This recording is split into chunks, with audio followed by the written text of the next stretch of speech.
ದೇವರು ಪ್ರೀತಿಸುವ ಪ್ರೀತಿಯ ಬಿಗ್ ಜೆ ಟಿ ವಿ ಪ್ರಿಯ ವೀಕ್ಷಕರಿಗೆ ನಮ್ಮ ಕರ್ತನಾದ ಯೇಸು ಕ್ರಿಸ್ತನ ಹೆಸರಿನಲ್ಲಿ ನಿಮ್ಮನ್ನು ವಂದಿಸಿ ಸ್ವಾಗತ ಬಯಸ್ತಿದ್ದೇವೆ. ಬನ್ನಿರಿ, ಇಂದು ಒಟ್ಟಾಗಿ ದೇವರ ವಾಕ್ಯವನ್ನು ಅಧ್ಯಯನ ಮಾಡಿಕೊಳ್ಳೋಣ.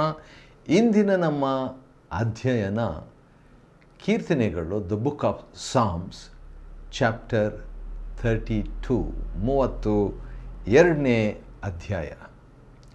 ಕೀರ್ತನೆ 32ನೇ ಅಧ್ಯಾಯ ದಾವಿದನ ಒಂದು ಕೀರ್ತನೆಯಾಗಿದೆ. ಇದರಲ್ಲಿ ಇರುವಂಥ ದಾವಿದನ ವೈಯಕ್ತಿಕ ಅನುಭವವನ್ನು ನಾವು ನೋಡಿಕೊಳ್ತಿದ್ದೇವೆ. ಯಾಕಂತೇಳಿದರೆ ತನ್ನ ಪಾಪದ ವಿಷಯದಲ್ಲಿ ಅವನಿಗಿದ್ದಂಥ ಹೋರಾಟದ ಬಗ್ಗೆ, ಪಾಪದ ವಿಷಯದಲ್ಲಿ ಅವನಿಗಿದ್ದಂಥ ಅನುಭವದ ಬಗ್ಗೆ, ಪಾಪದ ವಿಷಯದಲ್ಲಿ ದಾವಿದನಿಗೆ ಇದ್ದಂಥ ಆ ಒಂದು ಸಾಕ್ಷಿಯ ಕುರಿತಾಗಿ ಇಲ್ಲಿ ನಾವು ನೋಡ್ತೇವೆ. ಪಾಪದ ವಿಷಯದಲ್ಲಿ ಅವನು ಮಾಡಿದಂಥ ಪ್ರಾರ್ಥನೆ ಕೂಡ ಈ ಒಂದು ಅಧ್ಯಾಯದಲ್ಲಿ ನಾವು ನೋಡಿಕೊಳ್ತೇವೆ. ಯಾಕಂದರೆ ಮನುಷ್ಯನ ಒಂದು ದೊಡ್ಡ ಸಮಸ್ಯೆ ಏನಂದರೆ ಪಾಪ.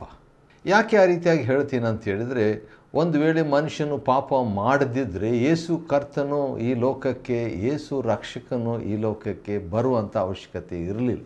ಆದರೆ ಯೇಸು ಎಂದು ಆತನಿಗೆ ಹೆಸರಿಡಬೇಕು. ಯಾಕಂತೇಳಿದರೆ ಮತ್ತಾಯ 1:21, ಆತನೇ ತನ್ನ ಜನರ ಪಾಪಗಳನ್ನು ಬಿಡಿಸಿ ಕಾಯುವನು.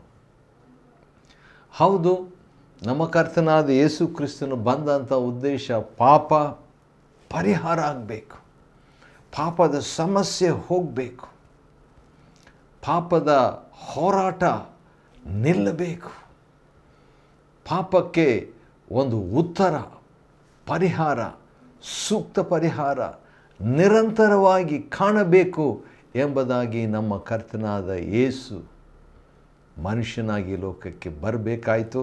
ಇರಲಿ, ನಾವು 32 ಕೀರ್ತನೆ 1ನೇ ವಚನದಲ್ಲಿ ನಾವು ನೋಡುವಾಗ ಈ ರೀತಿಯಾಗಿ ಪ್ರಾರಂಭವಾಗ್ತದೆ. ಅದೇನಂತ ಹೇಳಿದ್ರೆ, ಯಾವನ ದ್ರೋಹವು ಪರಿಹಾರವಾಗಿದೆಯೋ, ಯಾವನ ಪಾಪವು ಕ್ಷಮಿಸಲ್ಪಟ್ಟಿದೆಯೋ ಅವನೇ ಧನ್ಯನು. ಅವನು ಧನ್ಯನು ಅಲ್ಲ, ಅವನೇ ಧನ್ಯನು. ಅಂಥವರೇ ಧನ್ಯರು. ಯಾರು ಧನ್ಯರು? ಯಾರ ದ್ರೋಹ ಪರಿಹಾರವಾಗಿದೆಯೋ, ಯಾರ ಪಾಪ ಕ್ಷಮಿಸಲ್ಪಟ್ಟಿದೆಯೋ ಅವರು ಧನ್ಯರು. ಅದನ್ನು ಇನ್ನೂ ಸ್ಪಷ್ಟವಾಗಿ 2ನೇ ವಚನದಲ್ಲಿ ಇನ್ನೂ ಬೇರೆ ಮಾತಿನಲ್ಲಿ ದಾವಿದನು ವಿವರಿಸ್ತಾನೆ. ಯೆಹೋವನು ಯಾವನ ಲೆಕ್ಕಕ್ಕೆ ಅಪರಾಧವನ್ನು ಎಣಿಸುವುದಿಲ್ಲವೋ, ಅಪರಾಧವನ್ನು ಎಣಿಸುವುದಿಲ್ಲವೋ ದೇವರು, ಯಾವನ ಹೃದಯದಲ್ಲಿ ಕಪಟವಿರುವುದಿಲ್ಲವೋ ಅವನು ಧನ್ಯನು. ಪಾಪದ ವಿಷಯದಲ್ಲಿ ಸುಮಾರು 3 ಅಥವಾ 4 ಮಾತುಗಳು ನಾವು ನೋಡ್ತೀವಿ ಕೆಟ್ಟದರ ಬಗ್ಗೆ. 1 ದ್ರೋಹ, 1ನೇ ವಚನ. 2ನೇದು ಪಾಪ. 3ನೇದು ಅಪರಾಧ. 4ನೇದು ಕಪಟ. ಇವೆಲ್ಲವುಗಳ ವಿಷಯದಲ್ಲಿ ನಾವು ನೋಡುವಾಗ 3ರ ವಿಷಯ ನಾವು ಭಾಳ ಎಚ್ಚರಿಕೆಯಾಗಿರಬೇಕು. 4ನೇದು ಕೂಡ. 1ನೇದು ದ್ರೋಹ, ಪಾಪ, ಅಪರಾಧ. ಇದರ ವಿಷಯದಲ್ಲಿ ಕ್ಷಮೆ ನಮಗೆ ಸಿಕ್ಕಿದರೆ ನಾವು ಧನ್ಯರು. ಆದರೆ ಕಪಟತನದ ಬಗ್ಗೆ ನಾವು ನೋಡಿಕೊಳ್ಳುವಾಗ ಹೃದಯದಲ್ಲಿ ಕಪಟ ಇಲ್ಲದೇ ಇರುವಂಥ ಅನುಭವ. ಕಪಟದಿಂದ ದೇವರೇ ನನ್ನ ಪಾಪ ಕ್ಷಮಿಸು ಎಂಬುದಾಗಿ ಹೇಳಿದರೆ ಪ್ರಯೋಜನ ಇಲ್ಲ. ಆದರೆ ಯಥಾರ್ಥ ಮನಸ್ಸಿನಿಂದ, ಕೀರ್ತನೆ 145:18, ಯೆಹೋವನಿಗೆ ಮೊರೆ ಇಡುವವರು ಯಥಾರ್ಥವಾಗಿ ಮೊರೆ ಇಡುವುದಾದರೆ ಆತನು ಹತ್ತಿರವಾಗಿಯೇ ಇದ್ದಾನೆ. ದೇವರು ನನಗೆ ಹತ್ತಿರವಾಗಬೇಕು. ದೇವರು ನನಗೆ ಹತ್ತಿರವಾಗಬೇಕಾದರೆ ನನ್ನ ಹೃದಯ ಯಥಾರ್ಥವಾಗಿರಬೇಕು. ನನ್ನ ಹೃದಯ ಯಥಾರ್ಥವಾಗಿರಬೇಕಾದ್ರೆ ಕಪಟ ಇರಬಾರ್ದು, ಕಪಟ ಇರಬಾರ್ದು. ಸರಿ, ತನ್ನ ಅನುಭವ ಪಾಪದ ವಿಷಯದಲ್ಲಿ ದಾವೀದನ ಒಂದು ಅನುಭವ ಹೇಳ್ತಾನೆ ಇಲ್ಲಿ ಎಂಬುದಾಗಿ ಹೇಳಿದನಲ್ವ. ಏನು ಹೇಳ್ತಿದ್ದಾನೆ ನೋಡೋಣ ಬನ್ನಿರಿ. 3ನೇ ವಚನ, ನಾನು ನನ್ನ ಪಾಪವನ್ನು ಅರಿಕೆ ಮಾಡದೇ ಇದ್ದಾಗ. ಇದು ಸಾಧ್ಯ, ಇದು ಸಾಧ್ಯ. ಜನರು ಪಾಪ ಮಾಡಿಬಿಟ್ಟು ಪಾಪವನ್ನು ಅರಿಕೆ ಮಾಡದೇ ಇರುವುದು ಸಾಧ್ಯ. ಆ ರೀತಿಯಾಗಿ ಪಾಪ ಅರಿಕೆ ಮಾಡದೇ ಇದ್ದಾಗ, ಕೆಲವು ಸಾರಿ ಒಂದು ದಿವಸ ಅರಿಕೆ ಮಾಡದೇ ಇರ್ಬೋದು, 1 ವಾರ, 1 ತಿಂಗಳು, 1 ವರ್ಷ, 10 ವರ್ಷ, 20 ವರ್ಷ, ಕೆಲವರು ಜೀವಮಾನವೆಲ್ಲ ಪಾಪ ಮಾಡಿ ಜೀವಮಾನವೆಲ್ಲ ಪಾಪ ಅರಿಕೆ ಮಾಡದೇ ಇರುವುದಕ್ಕೂ ಸಾಧ್ಯ. ಶಿಲುಬೆ ಮೇಲೆ ಆ ದುಷ್ಕರ್ಮಿ ಬಹುಶಃ ಜೀವಮಾನವೆಲ್ಲ ದ್ರೋಹ, ಪಾಪ, ಅಪರಾಧ, ಕಪಟ ಇವೆಲ್ಲವನ್ನು ಇಟ್ಕೊಂಡಾದರೆ ಕೊನೆಗೆ ಇನ್ನೇನು ಸಾಯ್ತಾ ಇರುವಂಥ ಕೊನೆ ಗಳಿಗೆಯಲ್ಲಿ, last hour of his death, ಬಹುಶಃ ಕೊನೆ 5 ನಿಮಿಷದಲ್ಲಿ ಜೀವಮಾನ ಇನ್ನೊಂದು 5 ನಿಮಿಷ ಅವನು ಬಹುಶಃ ಆತನು ಸಾಯಬೇಕು ಅಂಥ ಸಂದರ್ಭದಲ್ಲಿ, ಯೇಸುವೇ ನೀನು ರಾಜ್ಯವನ್ನು ಪಡೆದವನಾಗಿ ಬರುವಾಗ ನನ್ನನ್ನು ನೆನಪು ಮಾಡಿಕೋ ಎಂಬುದಾಗಿ ಹೇಳಿದಾಗ, ಯೇಸು ಕರ್ತನು ಹೇಳಿದ ಮಾತು ಭಾಳ ಗಂಭೀರವಾದಂಥ ಒಂದು ಮಾತು, ಈ ಹೊತ್ತೇ ನನ್ನ ಸಂಗಡ ನೀನು ಪರದೈಸಿನಲ್ಲಿ ಇರುವಿ ಎಂಬುದಂಥ ಮಾತನ್ನು ನಮ್ಮ ಕರ್ತನು ಹೇಳ್ತಾನೆ ರೀ. ಸರಿ, ಇಲ್ಲಿ ದಾವೀದನು ತನ್ನ ಪಾಪ ಅರಿಕೆ ಮಾಡದೇ ಇದ್ದಾಗ, ಪಾಪದ ಅರಿಕೆ ಅಂತ ಹೇಳುವಾಗ ಪ್ರತಿ ಒಂದು ಪಾಪವನ್ನು ಜನವರಿ ತಿಂಗಳಲ್ಲಿ ಏನು ಮಾಡಿದೆ, ಡಿಸೆಂಬರ್ನಲ್ಲಿ ಏನು ಮಾಡಿದೆ, ಎಷ್ಟು 9 ಗಂಟೆಗೆ ಏನು ಮಾಡಿದೆ, 9:50ಕ್ಕೆ ಏನು ಮಾಡಿದೆ, ಹಾಗಲ್ಲ. ಆ ರೀತಿಯಾಗಿ ನಾವು ಯಾರೂ ಕೂಡ ನಮ್ಮ ಪಾಪವನ್ನು ನೆನಪಿನಲ್ಲಿಟ್ಕೊಳ್ಳಿಕ್ಕಾಗಲ್ಲ. ಆ ಒಂದು ಕಳ್ಳ, ಆ ಒಂದು ದುಷ್ಕರ್ಮಿ ಶಿಲುವೆ ಮೇಲೆ ತನ್ನ ಪಾಪವನ್ನೆಲ್ಲ ಲಿಸ್ಟೆಲ್ಲ ಅರಿಕೆ ಮಾಡಿಸೊಳಗೆ ಯೇಸು ಸ್ವಾಮಿ ಸತ್ತು ಹೋಗ್ಬಿಡ್ತಿದ್ರು ಶಿಲುಬೆ ಮೇಲೆ, ಇವನು ಸತ್ತು ಹೋಗ್ಬಿಡ್ತಿದ್ದ ಶಿಲುಬೆ ಮೇಲೆ. ಆದರೆ ಅವನು ಹೇಳಿದ್ದಿಷ್ಟೇ, ಯೇಸು ಸ್ವಾಮಿ ಹತ್ರ ನನ್ನನ್ನು ನೆನಪು ಮಾಡಿಕೊ. ಆದರೆ ಲೂಕ 18ರಲ್ಲಿ ಆ ಸುಂಕದವನು, ದೇವರೇ ಪಾಪಿಯಾದ ನನ್ನನ್ನು ಕರುಣಿಸು ಅಷ್ಟೇ ಹೇಳ್ದ. ಪಾಪದ ಅರಿಕೆ ಅಂತ ಹೇಳುವಾಗ ಎಲ್ಲನೂ ಹೇಳಬೇಕಂತಿಲ್ಲ, ಹೇಳಬೇಕಂತ ಅನಿಸಿದರೆ ನೀವು ಹೇಳ್ರಿ, ಅದರಲ್ಲಿ ತಪ್ಪೇನಿಲ್ಲ. ಆದರೆ ಇಲ್ಲಿ ಅವನು ಅರಿಕೆ ಮಾಡದೇ ಇದ್ದಾಗ ದಿನವೆಲ್ಲ ನರಳುವುದರಿಂದ ನನ್ನ ಎಲುಬುಗಳು ಸವೆದು ಹೋಗ್ತಿದ್ವು. ಭಾಳ ಭಯಂಕರವಾದಂಥ ಒಂದು ಅನುಭವ. ಪಾಪ ಮಾಡಿಬಿಟ್ಟು ಆ ಪಾಪ ಮನಸ್ಸಲ್ಲಿ ಇಟ್ಕೊಂಡು ಅದರ ಬಗ್ಗೆ ಕ್ಷಮೆ ಹೊಂದದೇ ಇರುವಂಥ ಅನುಭವ, ಭಾಳ ಭಯಂಕರವಾದಂಥ ಅನುಭವ. ದಿನವೆಲ್ಲ ನರಳಾಟ ಅಂತ ಒಂದು ಅನುಭವ ದಾವೀದನಿಗಿತ್ತು. ಬಹುಶಃ ಅವನು ವ್ಯಭಿಚಾರದ ಪಾಪದಲ್ಲಿ ಬಿದ್ದ ಮೇಲೆ, ಕೊಲೆ ಅನ್ನುವಂಥ ಪಾಪದ ಮೇಲೆ ಬಿದ್ದ ಮೇಲೆ, ಮಾಡಿದ ಮೇಲೆ ಅವನು ರಾತ್ರಿಯೆಲ್ಲ ಬಹುಶಃ ನರಳಾಡ್ತಾ ಇದ್ದ.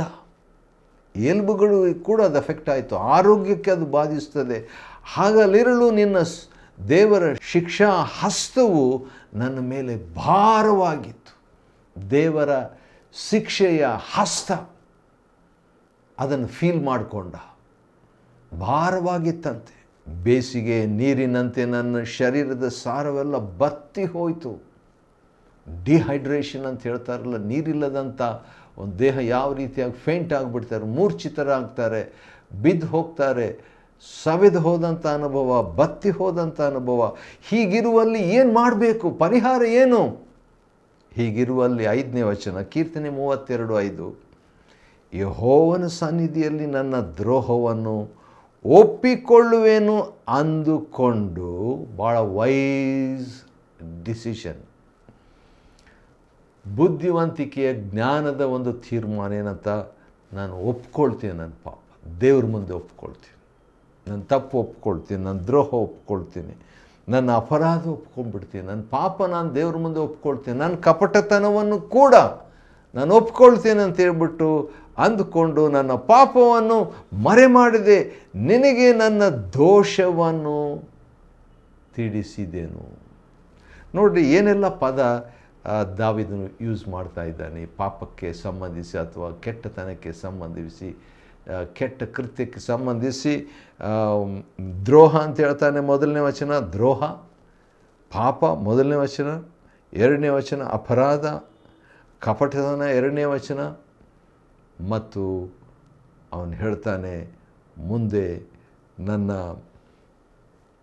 ಪಾಪವನ್ನು ಮರೆ ಮಾಡದೆ ನಿನಗೆ ನನ್ನ ದೋಷವನ್ನು, ಐದನೇದಾಗಿ ದೋಷವನ್ನು ತಿಳಿಸಿದೆನು, ನೀನು ನನ್ನ ಅಪರಾಧಗಳನ್ನು ಪರಿಹರಿಸಿಬಿಟ್ಟಿದ್ದಿ.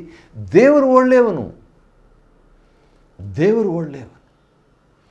ಪಶ್ಚಾತ್ತಾಪದಿಂದ ನಾವು ದೇವರ ಹತ್ರ ನಮ್ಮ ಪಾಪದ ವಿಷಯವಾಗಿ ಮಾತನಾಡುವಾಗ, ಇನ್ನೊಂದು ಸಾರಿ ಹೇಳ್ತೇನೆ, ಪಶ್ಚಾತ್ತಾಪದಿಂದ ನಾನು ನನ್ನ ಪಾಪದ ವಿಷಯವಾಗಿ ದೇವರ ಹತ್ರ ಮಾತನಾಡುವಾಗ ಆ ಒಂದು ಶೈಲಿ ಹೆಚ್ಚು ಕಡಿಮೆ ಇರ್ಬೋದು. ಯಾವ ರೀತಿಯಾಗಿ ನಾನು ಪ್ರೇಯರ್ ಸ್ಟಾರ್ಟ್ ಮಾಡಬೇಕು, ದೇವರ ಹತ್ರ ಪಾಪದ ಅರಿಕೆಯ ಪ್ರಾರ್ಥನೆ, ಅದು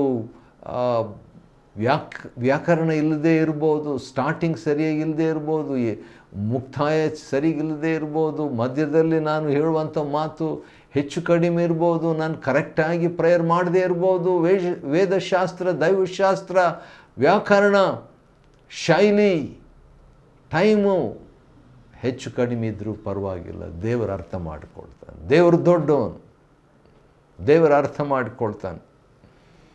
ಆದ ಕಾರಣ ಒಬ್ಬೊಬ್ಬರು ಒಂದೊಂದು ಟೈಪ್ ಪ್ರೇಯರ್ ಮಾಡಿದರು.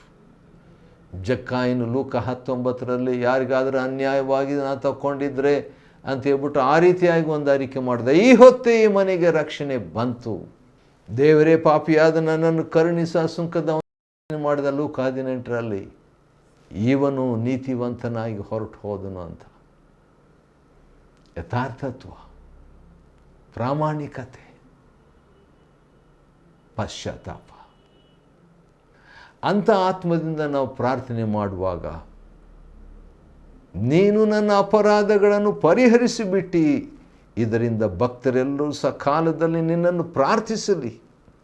ಹೌದು, ನೀನೇ ನನಗೆ ಮರೆಯು, ಹೌದು ನನ್ನನ್ನು ಕಾಯುವಿ, ವಿಮೋಚನ ಧ್ವನಿಯಿಂದ ನನ್ನನ್ನು ಆವರಿಸಿಕೊಳ್ಳುವೆ ಅಂತ ಹೇಳಿಬಿಟ್ಟು 8ನೇ ವಚನ, ಯೆಹೋವನೇ ನಿನ್ನನ್ನು ಉಪದೇಶಿಸಿ ನಡೆಯಬೇಕಾದ ಮಾರ್ಗವನ್ನು ತಿಳಿಸುವೆನು.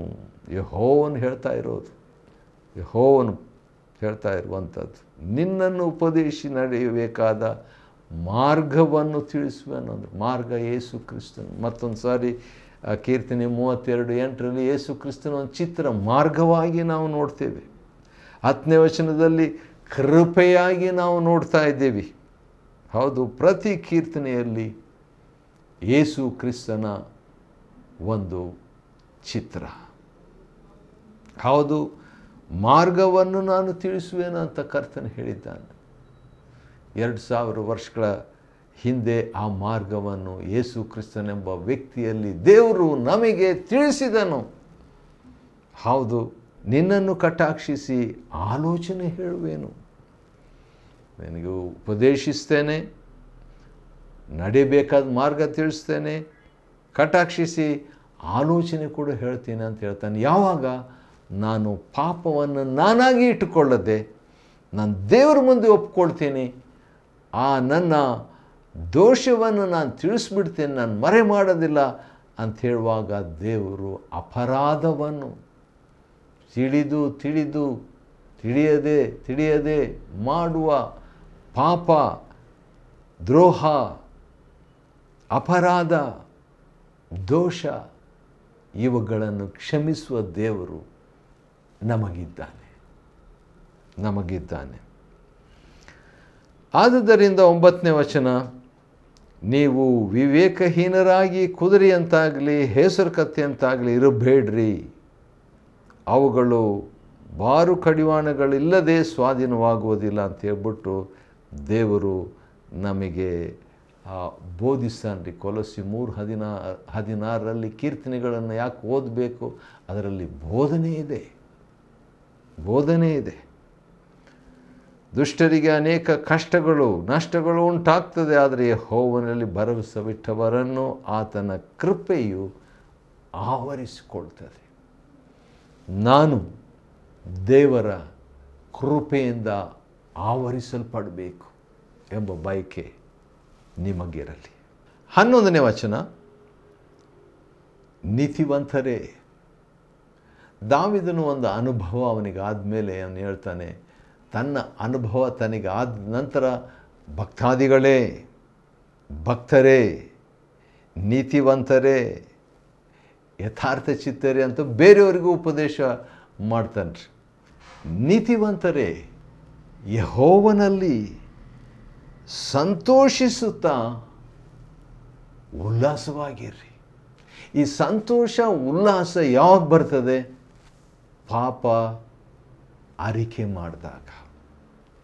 ಯಾವನ ದ್ರೋಹ ಪರಿಹಾರವಾಗಿದೆಯೋ, ಯಾವನ ಪಾಪ ಕ್ಷಮಿಸಲ್ಪಟ್ಟಿದೆಯೋ, ಯಾವನ ಅಪರಾಧವನ್ನು ದೇವರ ಲೆಕ್ಕಕ್ಕೆ ತರೋದಿಲ್ಲವೋ, ಯಾವನ ದೋಷವನ್ನು ದೇವರು ಪರಿಹಾರ ಮಾಡಿದಾರೋ ಅಂಥವರಿಗೆ ಸಂತೋಷ.